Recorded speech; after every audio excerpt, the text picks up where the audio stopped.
first week in May is always public service week. You know who's good at dealing with a difficult situation?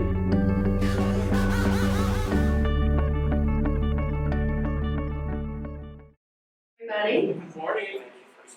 welcome. I'm Terry Schwartz. I'm interim dean of the School of Public Affairs here at UCCS. And I'm really glad you all could join us. I think you're in for a really wonderful learning experience this morning, something really enjoyable. Many of you, but maybe not all of you, know that UCCS is celebrating its 50th anniversary this year. Thank you. And as part of that, each of the schools and colleges has been asked to have a showcase month to feature the kinds of things that are inherent to their school. And so the School of Public Affairs elected to put our showcase events on in May, because the first week in May is always public service week, and that's the foundation of who we are as a school, be it local government, nonprofit, criminal justice agencies. We're about people in public service, and so May seemed like the perfect month for us, and this seemed like the very perfect event to kick off our showcase, emotional labor, putting the service in public service. So I could talk a long time about Mary, but you really want to hear her and not me, so just a little bit.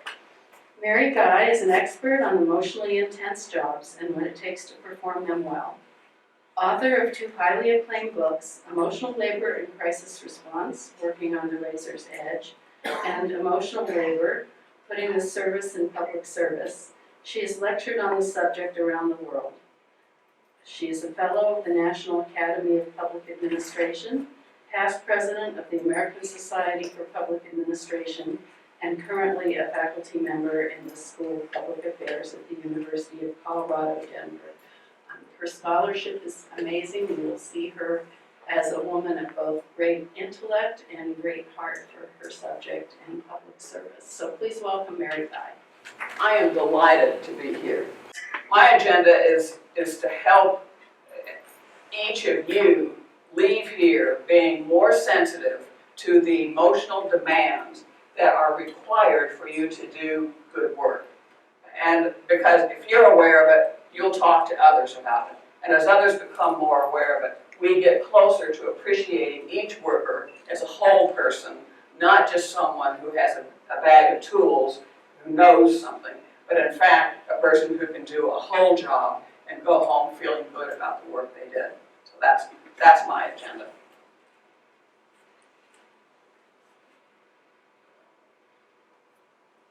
This is what I want you to learn today. I want you to become even more sensitive than you already are to the role of emotion on the job. And I want you to be able to see emotional labor in your work. So as I talk to you, and as you talk to one another, think about your own job. You know it best. You know the feelings you have performing it. And you also know the people whom you work closely with and how they deal with different emotive states. So think about that. Make it very personal for you, and you will learn how to generalize that to others.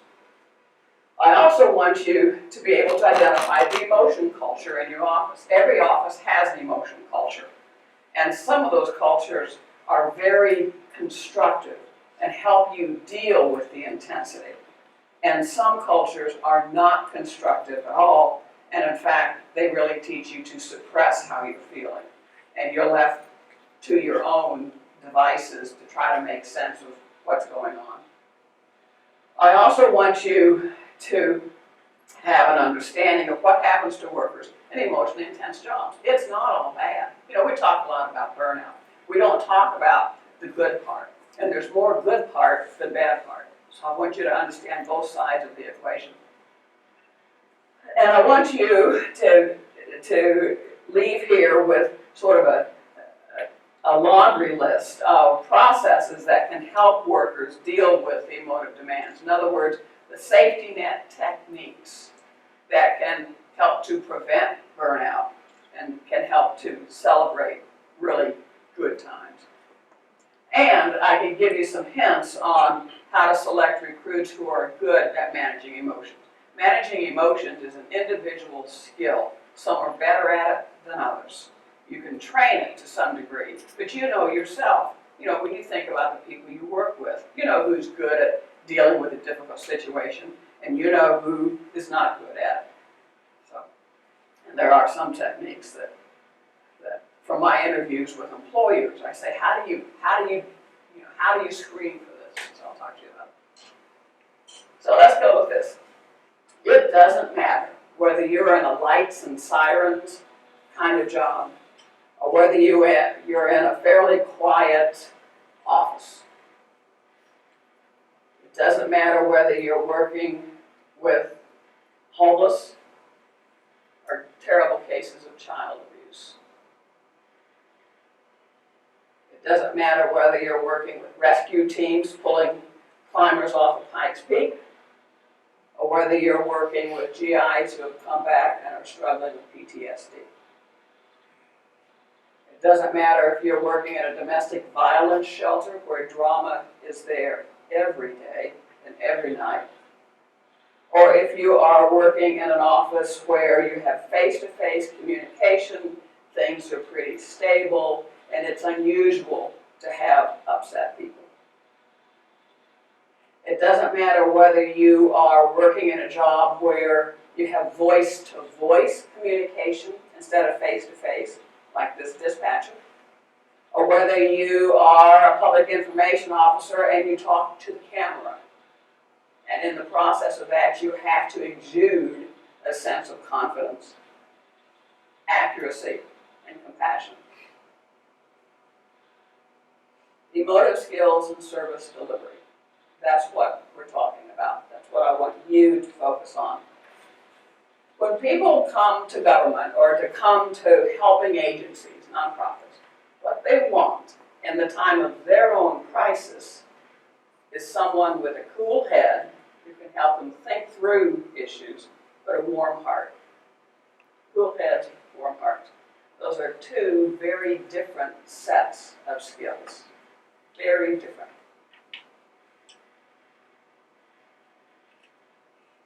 When we think of people coming for help, we have to be aware that in this culture, we put a lot of pride on resiliency and individual capacity and so forth. People normally don't come for help unless it's the worst day of the worst week of their lives. They are in a state. And they want that cool head and warm heart. And that's the expectation they have of you. We know that emotional labor influences outcomes in terms of service. And let me tell you how I know that. I did a study once I took the case of juveniles who had become truant from school. They had come to the attention of the state, and they were assigned caseworkers. And the state contracted with a nonprofit agency staffed by caseworkers, and it was a caseworker's job to work with the youth, talk with them, counsel them, advise them, provide guidance, and so forth, and sort of try to help them get back on the right track. So, and the state simply, at the time that the services ended, the state surveyed all of the truants, the clients, the citizens, and said, how were your services? How was your caseworker? Was this caseworker someone who you would refer to your friends if they were in the same situation you were in? Did this caseworker understand you? Did you feel helped by this person? So we compared the results of those surveys and matched them up with a survey we did of caseworkers in which we simply asked them about the emotional labor aspects of their work. Questions like, I am good at dealing with difficult people. I am good at managing my emotions. I am good at managing the emotions of someone who is upset. We matched those, and there was a strong positive correlation between the satisfaction rated by the clients and the caseworkers in terms of how they rated themselves. Those who said, simply self-report, those who said they were better at it, in fact, were better at it. And it showed in terms of the satisfaction that the citizens had from the services. This is an important thing. It's not fluff. That's my message to you. But you all know that, which is why you're here. So I'm going to give you some ammunition. So what is it? Emotional labor is the awareness and the management of one's own emotions as well as the emotions of the person that you're involved with. All of those of you working with students who are upset, for disabled who need transportation, for whomever you're working with, when you come into communication with them, either voice to voice on a hotline or face to face, the first thing you do is you sense how they're feeling. You do this so spontaneously that you're not even aware of it. But these are the steps you're going through. And that is, you are sensing the other person. You are also then sensing yourself. If you're in a lights and sirens kind of situation, you've got your own adrenaline rush going on. And you've got to manage that, calm yourself, calm your voice, in order to be able to command a squad so that everybody knows where to be and so forth. So you have the emotive sensing. And then that immediate analysis. How do I need to present myself? How do I need this person to be feeling? And you make changes in your own behavior in order to elicit changes in the other person's behavior. That's this almost simultaneous process that you go through without thinking about it. But it takes a lot of energy. And you're good for maybe one or two of those events a day, max.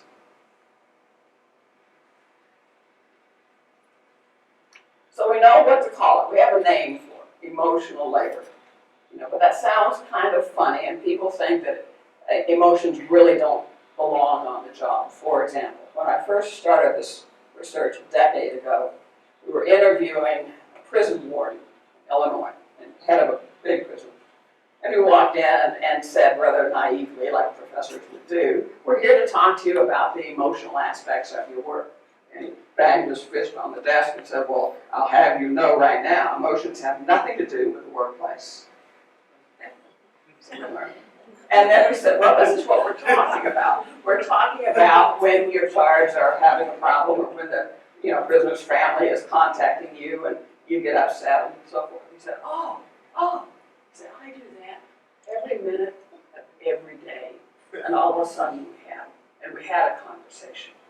But the point is, there's such a stigma about emotion. And we normally think of it as a bad emotion, too much anger or crying, those two extremes. And we fail to appreciate this whole continuum of the emotional state. So, and even this is what surprised me. And I thought, well, if that's the way it is in prison guards in Illinois, what's it going to be like when I speak to, mid-career officials in Pakistan, me as a woman talking to them. But that's why I was stunned at how they got it. And then I realized, culturally, some cultures are much more receptive to the affective types of work than certainly the American culture is. So, we know something about job satisfaction. In fact, we know that it is the emotive aspect that causes people to come back the next day and do the same thing over and over. It's what gives you a feeling of fulfillment. Why? Because when you connect with a person, you connect with them emotively. And you've made a difference in their life. And they will tell you, you have made a difference in my life. And that makes you come back tomorrow and do the same tough job again. We know it affects citizen satisfaction just from the case I just told you about the caseworkers and the truants. We know for sure that it's related to burnout. And we know more about that than we know about the positive sides. And we have all kinds of names for it. We don't say it's emotional labor, but these are terms, and different occupations use different kinds of terms. So some of you in education will have your own terms. Some of you come out of the social work tradition, you'll have terms, so forth. But if you come out of law enforcement, judo. And what that really gets to is immediately sensing how the citizen is feeling and modifying your own reaction to engage in a judo, a peaceful kind of a judo. You have game face, most all of us, if we teach, all right, this time of the semester. Game face on, all right, just deal with it, all right. Caring. Caring's that's an honest expression of compassion fatigue. We see that a lot. That's a social work term where you care and care until you think, I just can't care anymore. You have vicarious trauma, which is it comes out of the social work tradition. Or if you work with translators, I interviewed translators who work for Denver Health, and they have 7 translators on duty 24/7. And what a translator has to do is has to match this, when the speaker is speaking, and they have to translate, they have to mirror not just the words, but the affect of the speaker. So when someone is saying, well, I was raped, and I was this, and I was that, the translator has to literally, vicariously go through that process to say that. It's really a very tough job. So vicarious trauma. Emotion management. That's kind of okay. We like the idea of management, so we'll talk about that. You have a professional face, which is like a game face. In other words, you suppress how you're actually feeling and express a different feeling. The emotional chameleon. Interviewed investigators in child abuse cases at the Chicago Office of Public Guardian. And one guy who was marvelous at getting good information from children and from parents about what was going on. He was one of the best. And so he said, how do you do this? How do you get this kind of information? And he said, I'm an emotional chameleon. I sense how the other person's feeling. I sense what it's going to take to cause them to trust me and to elicit information, and that's what I put on. I change my colors. Spider sense. A 911 call taker described how she does her work. As she said, I have to have a spider sense. She said, because they're most important, her description was the most important thing she does is she has to be able to warn an officer ahead of time. If she's sending an officer into a situation, she has to have a sense whether there's going to be a loaded gun facing that officer.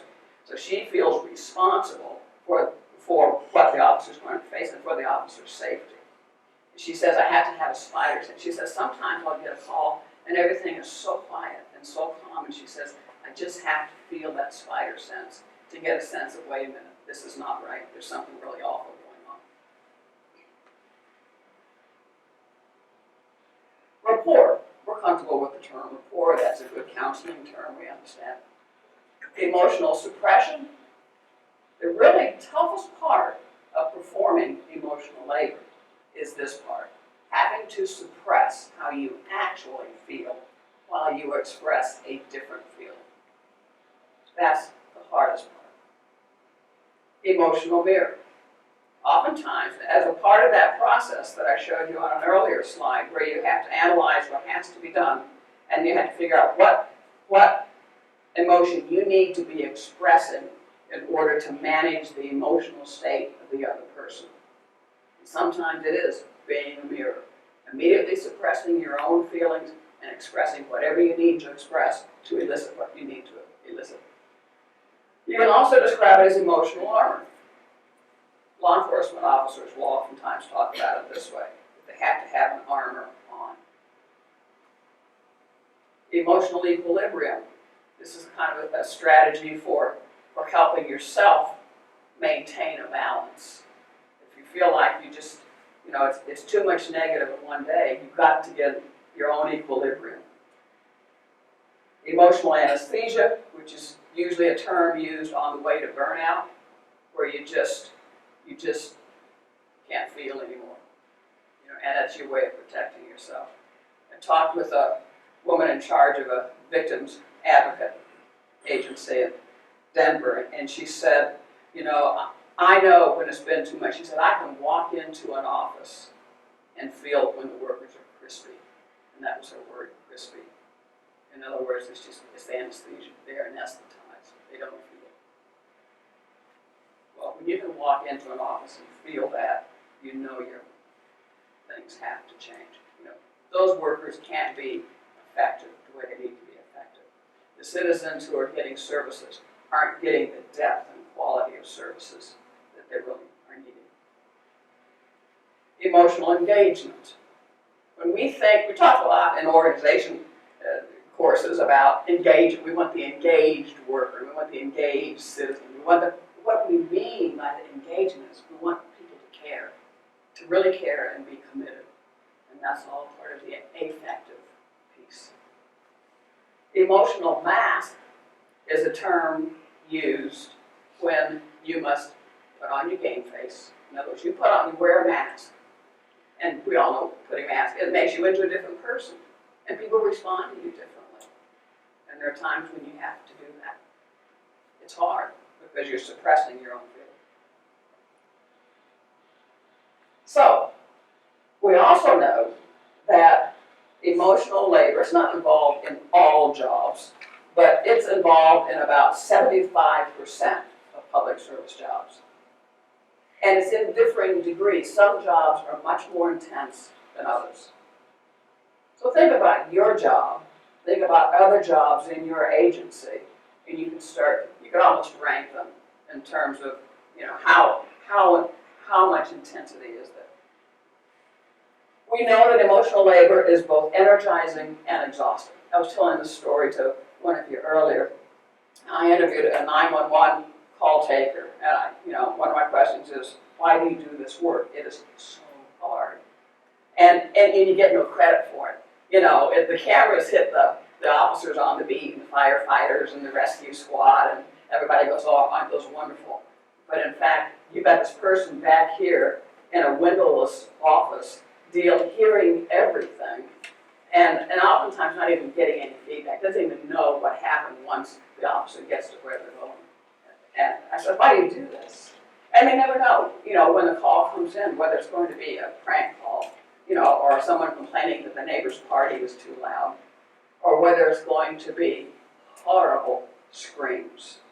One told me about a case one time where she answered a call, and it was a male voice, and he simply said, I wanted somebody to hear this. And she heard a gunshot go off. He just shot himself. And it's the kind of stuff that just sticks in your head. You've got to practice your own self-talk to be able to set your boundaries and put that aside. So, anyway, back to my original story.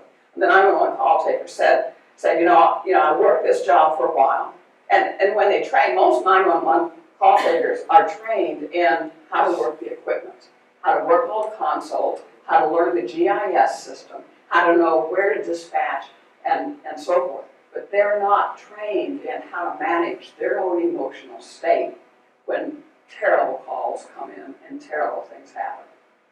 And so this person said, I went through the training, I was so proficient, I knew the consoles, I knew every button to push, I knew whether it was, how to immediately know whether, medical services were needed, or firefighters, or police, or what have you. And then I realized the reality of it. So that was the easy part of the job.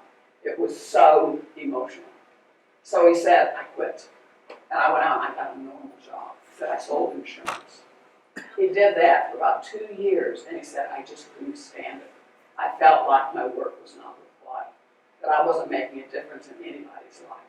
So he said, I came back to this. But in that process, he grew, and he learned better how to set boundaries, how to manage his own emotions after the calls were done.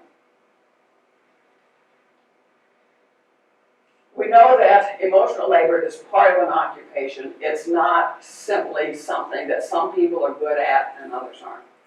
When you are happy to wear that mask, when you put your game face on, when you are nicer than nice, when you are tougher than tough, you don't do that on Saturdays and Sundays. That's how you know you're doing it as part of the job. You do it in order to do your job. It comes with.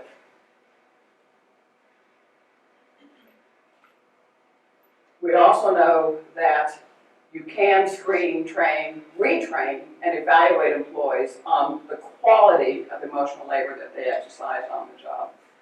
And I'll talk to you a little bit more about that. It's not foolproof, but in fact, there's nothing in the hiring process that is foolproof. For those of you who have hired, how many have done everything right and ended up with a bad hire? That happens. It just happens.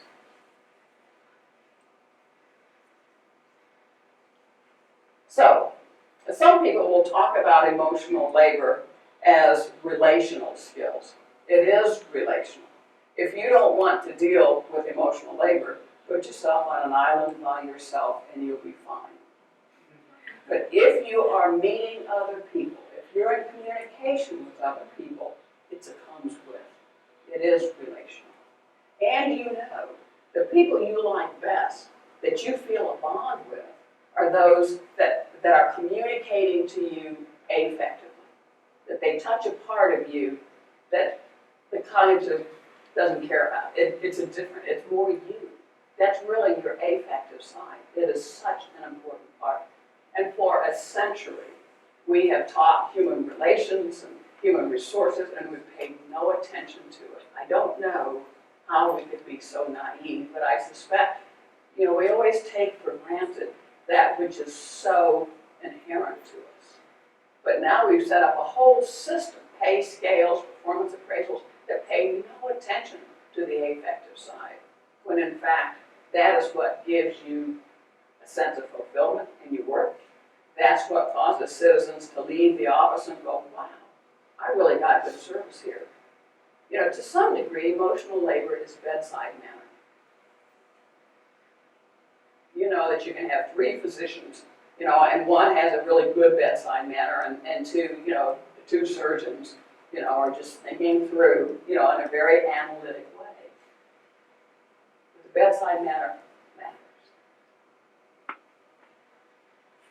So this is what I want you to do in your rounds, in your tables. I want you just to talk about, among yourselves, the emotional labor in your office. I want you to talk about it because to some degree you have to practice talking about the affective side of your work. We don't even talk about it. We don't have a lot of comfort. You can talk about how many widgets you've done, how many cases you've processed. That's easy to talk about. But when you talk about the emotional labor, it really is more personal. We've got to practice a language of talking about it in order to put it on the table and address it just like we address the number of files that are sitting in your inbox. So I want you to do that. And I also want you to talk among yourselves about the emotion culture of your office. And I said earlier, every office has one. It's totally unstated and unspoken. But when someone violates the culture. An example of this is interviews I've done in law enforcement and with firefighters. And the cultures, not in every single department, in every single unit, but by and large, the cultures are very much those that encourage, language about strength and confidence, and they absolutely discourage discussion about fear, about a feeling of inadequacy, feelings of failure, which causes everybody in that unit to not talk about what it is that literally is eating them up. I talked with a police supervisor who told me a case of an officer who had started out in the force, this was in Westminster, had started out in the force being very good, very, very good, and was involved in what she called it was a shooting, but it was a good shooting. Everything was by protocol, it's the way it had to happen. But he, after that, became such a discipline problem and such an unruly cop that he got transferred from one unit to another until he became her subordinate.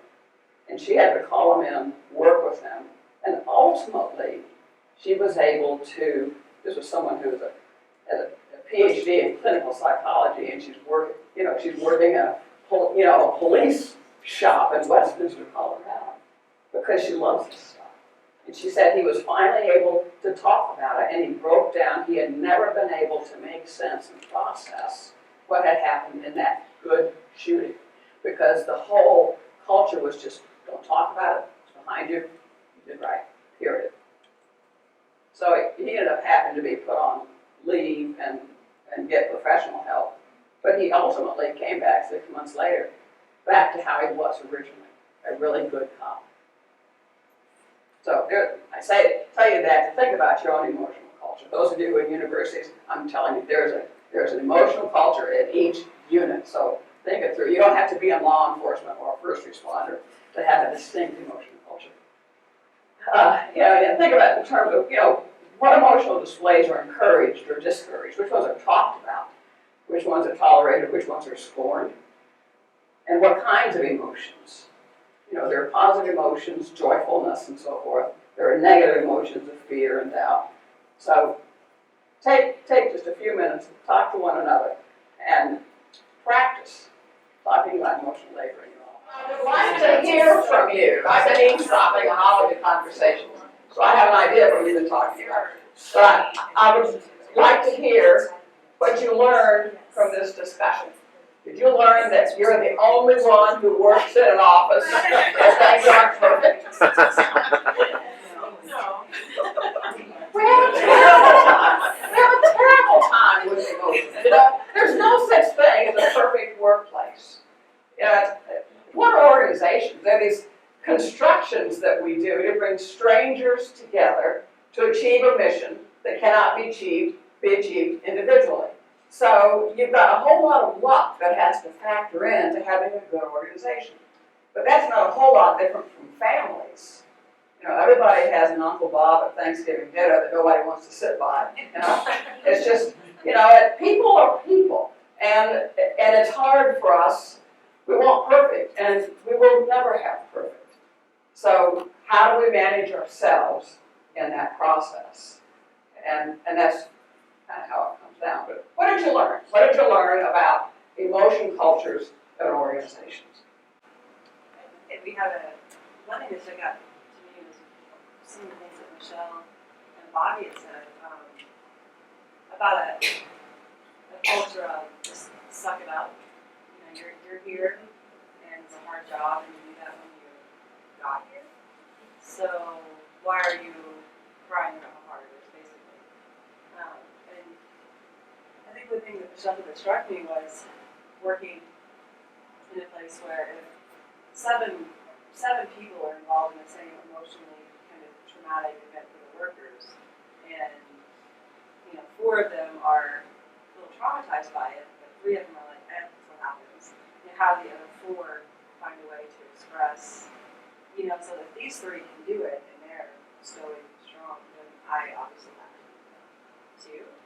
And I don't know, I guess the thing that got me, I think it's really easy to do in organizations. It's easy to, look at Jessica and say, well, she was always together. She just had a client throw things around her office and she now moves on to the next thing. And if that's happened to me, then maybe that's how I'm supposed to respond to whatever I'm afraid to go and say, this is what happened. And that's what happens. Modeling happens. And someone gets set up as the hero or heroine of that culture and becomes, that's what I'm supposed to do. I interviewed a domestic violence shelter in Denver, and I asked them how they deal with the drama, because they're just sordid things, where someone will come in and be a resident, and everything looks like it's going to be okay, and she goes out and gets killed by the person she was escaping to live in the shelter, and it's just devastating.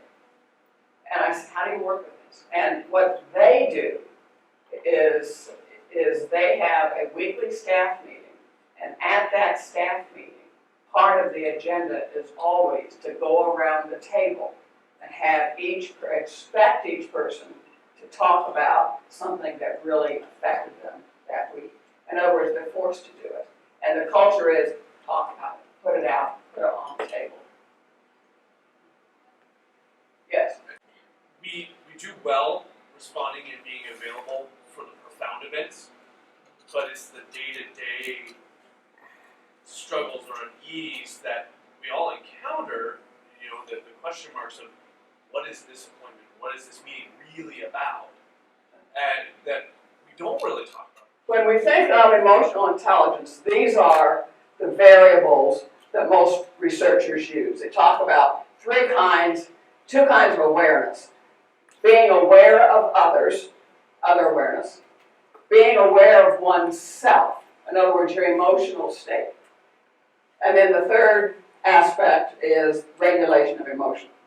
Over here is emotional labor. That's what you have to do to get your job done. And it correlates positively. Those who are aware of how others feel are better at performing emotional labor. Regardless of your level of emotional intelligence, if you perform emotional labor, you're much more likely to report higher levels of job satisfaction. It's very interesting. It shows up no matter what sample, whether it's men or women, whether it's 25-year-old workers or 65-year-old workers, whether it's first responders or whether it's people who sit in the highest offices in EPA. It doesn't matter what you do.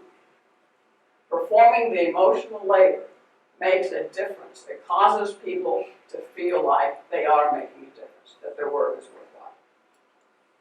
The other thing we know is that people who are self-aware are more likely to be satisfied in their job. Self-awareness in and of itself, being comfortable. I think of it as being comfortable in your own skin and accepting who you are causes you, I think, probably just to be more at peace in your whole environment.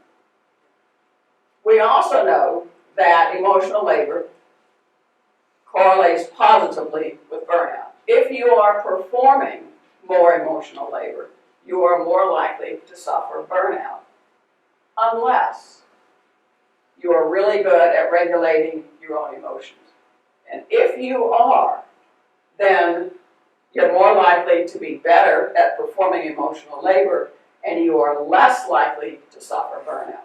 Somehow, being able to regulate your own emotions really is what it takes to be able to set your own boundaries, to be able to get beyond what you're dealing with. So I tell trainers, this is really the triangle that gives the most hope in terms of training. If workers can develop their ability to regulate their own emotion, they're less likely not to suffer burnout. Now, emotional intelligence is like cognitive intelligence. Some score higher, some score lower, and so forth. But what do we do with intelligence? We send children to school for 12, 16, 18 years to develop what they know. We should be able to do the same thing with emotion. It's not totally comparative, but it's, but think about it. If someone develops their ability to sense how the other person is feeling, and they become more sensitive to who they are, and they can regulate their own emotion, then you have a more resilient worker. And it's probably resiliency is the best way to think about this. So for trainers, and everybody wants to know how can you develop this? Well, you can develop, and there are some training packages, and lots of material has been written about emotional intelligence. But in fact, and it probably is, that self-awareness moderates or makes better this ability to regulate emotion.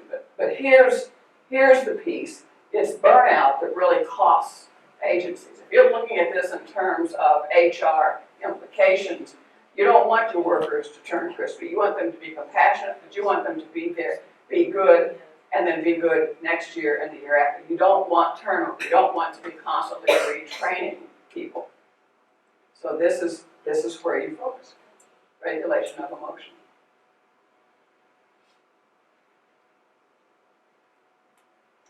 The upside of emotional labor. I've talked to you some about this, but even though you already know it, I'll talk to you again because it is so important to appreciate. It is a mistake to think, I'm working in an emotionally intense job and therefore I'm going to burn out. That's not true. You're working in an emotionally intense job and you'll talk about it. It becomes your life. You identify with it and it gives you meaning.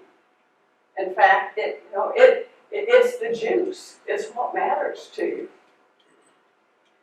People describe it as saying that my work is fulfilling. What we know, and I talked to you a bit earlier before the break about display rules, it is more satisfying when people can be authentic. Authentically positive or joyful, or authentically sad or disappointed or angry. But being able to be authentic is far healthier than having to put on the mask. And some jobs require a mask a whole lot more than others. Workers say that they feel like they're making a difference in someone's life. So many times, people who, I've interviewed a lot of first responders, people who see just horrid things, and police officers who see just the seamiest side of life. They say, why do you do this? And they will start, and they'll recount the intertwine. It'll be this story and that story and that story. But there will be people that they know they helped. And it really matters. And think about your own life. When you're sitting back and thinking, gee, did I have a good day? Did I have a good week? Did I have a good year? And think about what comes to mind. And most likely it's people who come to mind. That you did this for someone, or someone came back to you and said, you had made a difference. And that goes a long way. So, let me do that.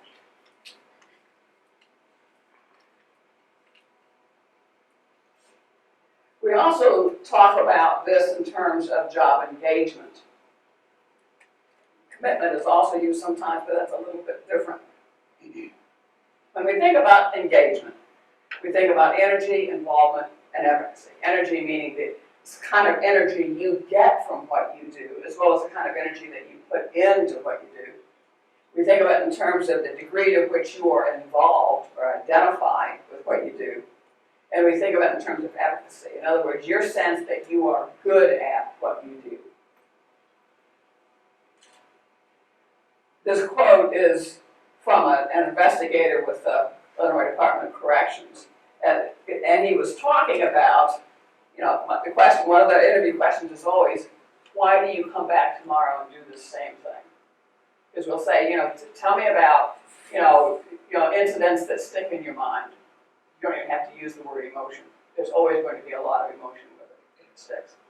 And he said, I must be just emotionally drained. But by the same token, when we've done something really great here, nothing beats that feeling. You go home and it's like, wow, I've really accomplished something. And even in your case, when you're dealing with someone that may kill somebody 20 years from now, the point is, what did you do today and tomorrow? Within the bounds of your capacity, what difference did you make?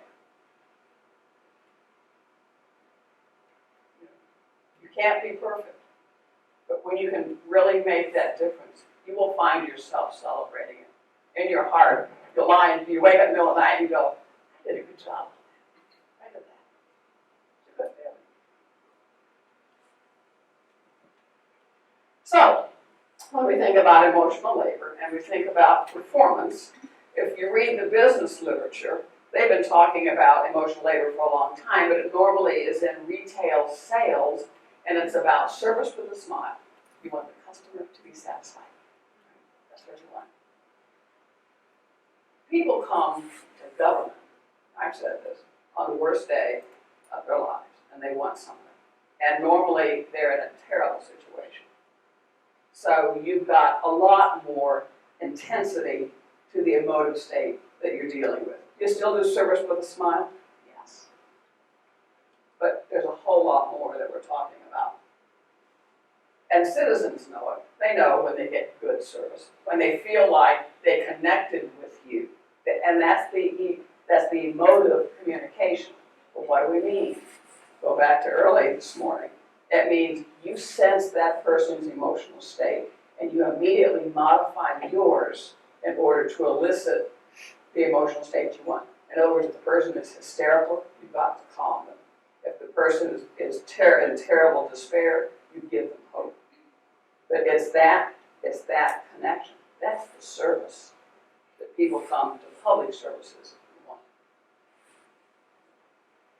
And we all know about burnout.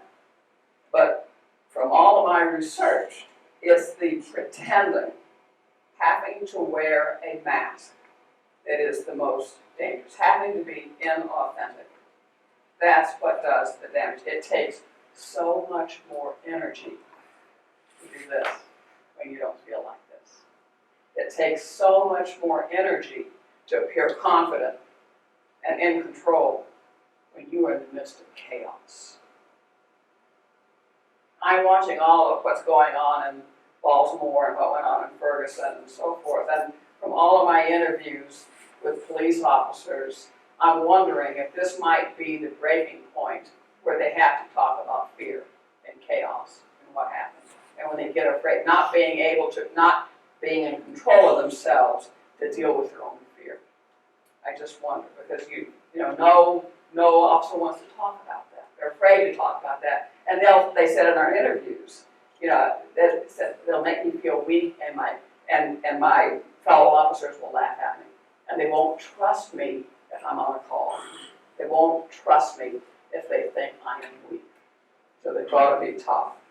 And terrible things happen when someone's too tough, working out of fear, wearing the mask of confidence. So burnout, but let's talk about it, because if there's a training that deals with emotional labor in most organizations, it's not about how to get better at regulating your own emotions and how to be self-aware and how to be other-aware. It's how to deal with burnout. Okay? It affects productivity. When someone is burned out, when they're crispy, in fact, they're not nearly as productive because they're not as engaged. When they're not as engaged, they don't care. When they don't care, they don't go that extra mile. They don't give the service that goes beyond what is absolutely essential. We see burnout primarily in high-touch occupations, where it's a person-to-person or voice-to-voice communication, because that takes more from you than if you were sitting and doing paperwork. It takes more from you. But sometimes you may need a timeout where it'll feel good just to sit back there and write your case notes. So, burnout causes productivity problems. There are safety nets. In other words, there are techniques that different organizations have told me that they use. None of these are perfect, and some of them will work well in one kind of a setting, but not in another. But let me talk you through this list. The critical incident or stress debriefings are primarily used in police departments and among firefighters after a bad call has happened. In other words, someone died who probably shouldn't have died. And the tradition is just to not talk about it and go on their way. To be tough, to be confident, not to show weakness. The cop who did a bad shoot, in other words, should not have shot, no one talks about it. It's the worst thing that can happen. But they also say, I'm afraid to talk about how I felt afterward, because if I say that I was afraid, my other officers will not trust me in a call. Well, that's the emotion culture of most police departments, and it's very damaging. And I think we see some fallout from that.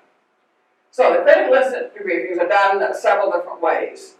Usually it will be a police department or a firefighters department that will have a counselor on retainer. And when there's been a bad event, a bad call, then they will call that person in, and some of the departments will make it voluntary, and some will make it mandatory. The officers I have talked to say it's always better to make it mandatory, because they save face that way. If it's voluntary, they think of it as a sign of weakness and that they might be nuts. But if it's mandatory, they can make fun of it and say, I gotta go see the shrink. But they'll do it. and at least it gives them a better private, confidential opportunity to talk about, just to put it on the table, just to put it on the table. So, critical incident stress degrees. Structured timeouts are another thing that can work, and I just mentioned it. It's sometimes if you're in a really emotionally intense job, you need a break. You need a break. So it may say, okay, you may say, okay, tomorrow I'm making no calls, I'm going to sit here and do paperwork. Simple as that. Or it may be, in some of your better organizations, there's simply, a matter of just giving a timeout. It may be a matter of, switching to a part-time responsibility for certain kinds of calls, or it may be that you simply are taking off some really tough cases just to give you a timeout. Self-care plans are really interesting. There is an agency, a nonprofit in Denver, who uses this, and it works very well in particular settings. And that where the chief administrator is very committed to it, and the supervisors are very committed to it. And the way it works is this. The objective is that to always have the worker aware that they have a whole life, not just a life on the job. Because if you're dealing with bad call after bad call, it feels awful, and you've got to set up your boundaries. You've got to say, this is my work life, and then I'm doing something else in my private life. So a self-care plan is part of the performance appraisal at this agency. And when the person has annual evaluation, the person also has to specify particular goals for the next year that person will be evaluated on. But those are personal goals. It may be that they're going to start dating. It may be that they're going to lose weight. It may be that they're going to take the vacation they've always wanted. It may be that they're going to go to the gym and work out. It may be that they're going to lose so many pounds. Whatever it is, it's the employee who sets that goal, but they're held accountable for it a year later at their next annual evaluation. In other words, it is part of the work requirement to take care of themselves. However they elect to do it, however they elect, to operationalize that. But it's a self-care plan. So it's probably works best in settings where the emotion culture says it's okay to express feeling. But it can be very effective when there is a thorough commitment to it. So I asked the head of the agency, I said, what happens if an employee takes umbrage with this or feels like it's personally invasive? And she told me the case of an employee. Every time she hires someone, she says, this is a requirement of the job. And she talked about an employee who said that was fine, he would do it. But when it was time for him to set his goals, he had a very difficult time. And a year later, he hadn't met it, and he said it was none of the agency's business. It was grounds for termination.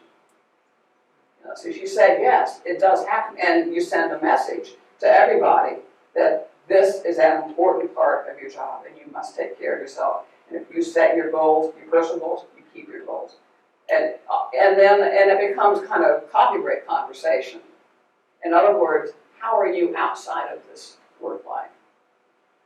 It's an interesting concept. Self-care plans. Another safety net procedure is a job redesign. If a job is, if there's a particular job where the work is really emotionally intense in your shop, and you notice the turnover is real high, well, it's time to change that job, redesign the job, break it into 2 jobs. Look at what's wrong. Look at, what is causing the intensity, because it's probably a burnout issue. Redesign the job. Or if you've got a really good employee who's been really good and they're not so good anymore, sit down and talk with them and figure it out. Because probably they could do with some relief. And if they're an overachiever and they want to do it, and they can't just say, I'm going to lay back, then help them redesign the job, figure it out. So this is what I want you to talk about now. I want you to think about the emotionally intense tasks in your shop, and whether or not, to what degree is it job satisfaction that comes with it. So don't frame it as emotionally intense means negative. Emotionally intense means emotionally intense. It can be extraordinarily joyful, extraordinarily rewarding. You know, if someone you really want to work with, you know it'll be hard, but you really feel like you can make a difference. That's the job satisfaction piece. There's also the kind, like in the quote earlier, you know, that you can be emotionally exhausted at the end of the day, but you wouldn't give the job up for anything. And then, of course, there are those jobs where it's just so intense, it's a burn, and the expression usually is, well, that's a burnout job. You know, that person will be toast in a matter of 6 months. You know, you just kind of know those. So identify those. In other words, I want to help you become more sensitive to the emotional demands in your work. And then think about the implications of it. And the way to do that is to think about it and talk about it. Practice talking about it. So do that. Talk about intense tasks in your workforce. And we have 100 years of very sophisticated management training where the word emotion is not found anywhere. And an acknowledgement of emotive skills is not found anywhere. It's time to change that.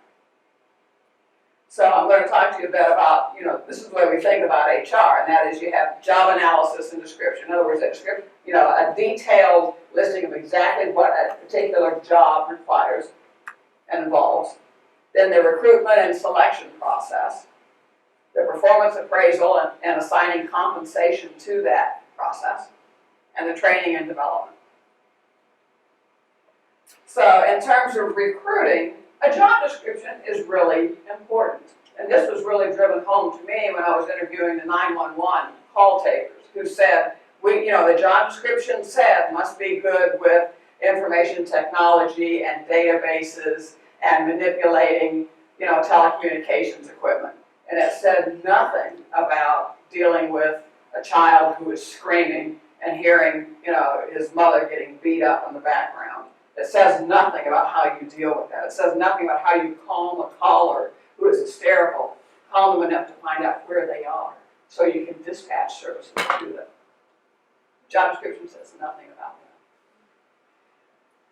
that. In the selection process, interviewing, we don't have tests that screen for someone's emotive skills. And if we did have one, I'm not sure it would be very valid or very reliable. But I'll talk to you in a minute about what one administrator tells me she uses that she feels really works in her agency. In terms of training, going back to the diagram I showed you earlier, helping people develop their ability to regulate their own emotions really can have a payoff, a big payoff. It's important. In terms of compensation, we don't pay for emotional work skills, but I'll bet every one of you, sooner or later, in your office, will have experienced something and someone is terribly upset, a student comes in, or a client comes in, a citizen comes in and needs something, and everybody looks and goes, ooh, where's Loretta? She can handle this. There's somebody who's in the office who's good at handling that. That person's emotive skills are extraordinary, and that person gets no reward for it whatsoever.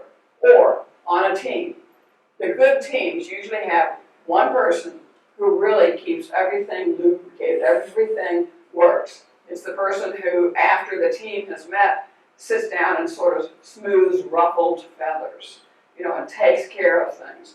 Well, that's all emotional labor.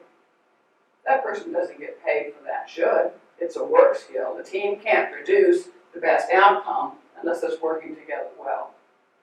It is a skill that is important. We use people like that. We do not compensate them for that. It's not right. It is extraordinarily rare that your performance appraisal is going to acknowledge or even inquire about the degree of your ability to deal with difficult people, emotionally intense situations, word it however you want. It's very rare that they're usually the most that we see in performance appraisals is something like is courteous to others or gets along well with others. That's not the same thing. So, in more detail, when we think of job descriptions, we use those to develop the KSAs, knowledge, skills, and abilities required for a job. Well, that's why in the job description, if it is important to deal with people who are in crises, if it is important to be able to deal with emotional intensity, then that needs to be there. People will sort themselves in or out. They know how they are at that. Some do, some don't. In terms of training, the more that someone is able to articulate the emotive aspects of their job, and the more sensitivity they have to the emotive demands, the more that there is an honest representation of what the work is, and the more someone knows what they have to work on. The person who is most obtuse, who really works with just one half of the brain, the analytic side, may be clueless to the emotive demand of the job. Should they get as much credit as the person who's using both sides of the brain and really working hard in lots of different ways?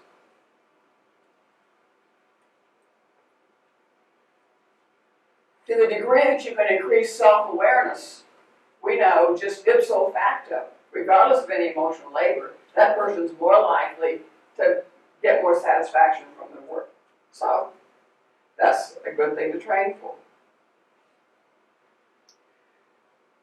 The self-regulation, as I've said so many times, is really important because that's where you can help to shave off some of the likelihood of burnout.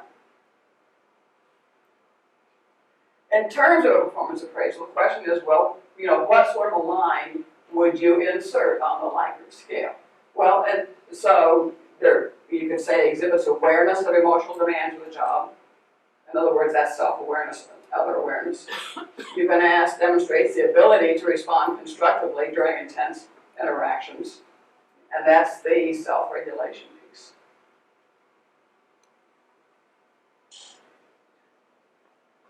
So this is just a laundry list of improvements that can be made. And that is, it would be real nice if job descriptions were more accurate, if they embraced not just the cognitive labor in a job, but also the emotional labor. To the degree that you can recruit workers with the skill to perform emotional labor, you're much better off. To the degree that you tailor training and development, not just to cognitive skills, but emotive skills, you really enrich the development of the worker.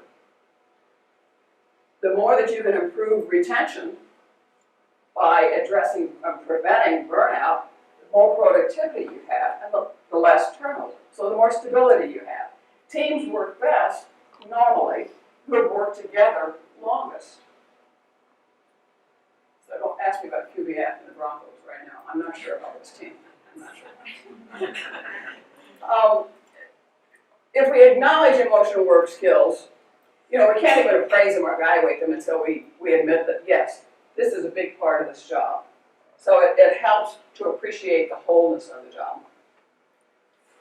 I'm a firm believer that good workers should be rewarded, and the motor skills are a big part of that. The safety net programs, self-care plans, critical incident debriefings, those are really so important, especially in work that is emotionally intense. And it's, we're accustomed to think about employee assistance programs. Someone has a drug use problem, an alcohol abuser has particular issues, we refer them off to a counselor and say, there, get yourself together and everything will be fine. But we really don't focus on specific job-related issues that may be giving rise to the alcohol issues and drug use issues and so forth. So, and some of your organizations will wrap up the safety net programs within an employee assistance program and just make it easier for people to self-refer to counselors and so forth. So it kind of depends on the context, the size of your organization, the amount of slack, whether or not you've got a really good, strong, functioning HR department and so forth. But, things are doable. All right, so, and I know you can't see this, but, I had shown you a slide earlier that says 75% of public service jobs require some degree of emotional labor. So I went into the Colorado Springs HR department, I pulled out all the HR jobs and the different salaries. So we've got a $200,000 chief legal officer for the city, and we've got a $123,000 fire deputy chief, and fire marshal goes down to 112, and this just goes through all the different salary ranges down to police psychologist, administrator, traffic engineer, just museum curator. The salaries are kind of nice, actually. But then we go all the way radio production specialist at 64. Okay. We did, parking enforcement officer, that's down in the 40s. But that's, all these jobs, it doesn't matter whether you're making $200,000 or whether you're getting paid $40,000. There's a good likelihood that your job requires emotive skills. It really runs the gamut. There are some jobs, some of the IT jobs, some of the accounting jobs, may not involve it, but most jobs do. And it's not something that the people at the street level do, but the people at the top don't do. If you are in a relationship, if you come in contact with other people, there's a good chance that, in fact, emotional labor is a part of the job. So, to sum up, we know that emotional labor plays a role in most jobs. We know that it's energizing and it's exhausting. We know that it's a part of the job, it comes with. And we know that agencies can screen, train, and retrain to evaluate employees on the quality of emotional labor. Let me tell you how the administrator who feels she has a pretty good bead on hiring people with good emotive skills. And she focuses purely on self-awareness. She believes that in a well-crafted interview, she can really screen in or screen out people who can work well in her agency. This is a victims assistance agency. She says, during the interview, I ask each candidate to tell me at a time in a prior job where they became upset or angry, whatever emotion she wants to apply to it. And it used to be a negative emotion. And she says, when someone tells me that they never get upset, she says, that interview is done, it's over. That person does not have the self-awareness to be able to even know when to regulate their own emotion or how to pay attention to somebody else. She says it's over. She puts a lot of emphasis on self-awareness. So then I interviewed, it was an EMS squad, and they said the same thing. It's self-awareness. You've got to take care of yourself before you can take care of others. I think that's the bottom line of it. But it's an interesting, fairly non-invasive question to ask. Tell me about a time and what did you do about it?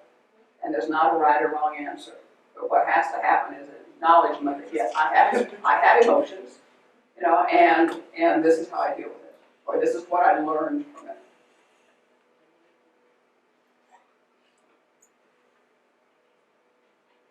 I hope that Monday morning you go back to the office and you think, well, this is an emotive demand. That you are sensitive to the emotional demands of your work, and you're okay with that. But don't put it under the carpet like all of our scholarly literature has for 100 years. It's part of the job. We hire whole human beings, and when they come in the office door, they don't leave half of themselves, the emotive side, on the sidewalk. They bring the whole person in. Why we haven't embraced that and dealt with it, I do not know. We know that we want workers to perform as well as they possibly can, and we know that we want to help mitigate the negative effects of having to suppress their own emotion while they're expressing a different one.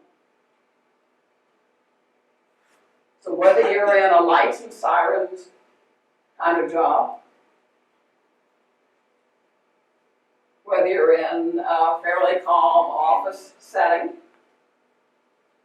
whether you're working the streets and you have no idea what the next call is going to bring. That's all about public service. And as Terry said at the beginning this morning, this next week is Public Service Recognition Week, which is recognized across the nation, and you should pat yourself on the back. I think that there is no higher calling than public service, because it's the work you do that makes this world worth living in. That's what public service is. And to the degree that you can get the most out of it, you can for yourself, and make a difference in other people's lives. It doesn't get any better.